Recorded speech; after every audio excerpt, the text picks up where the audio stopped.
nitaongea mwaka huu, lakini bado hajafika wakati yangu ya kuongea. Lakini karibuni mimi nitaongea, na nitaongea vizuri sana, nitafoka.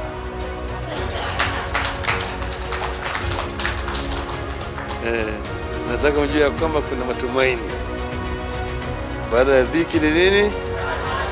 Kwa hivyo sisi tuna hakika kwamba sisi kama wanachungwa na Azimio, sisi tunajua tutafarijika. Naleta salamu kutoka kwa viongozi wengine wa Azimio, Mheshimiwa Uhuru Kenyatta, Mheshimiwa Kalonzo Musyoka, Mama Martha Karua, Mheshimiwa Wycliffe Ambetsa Oparanya. Wote wameleta salamu zao. Mnapokea?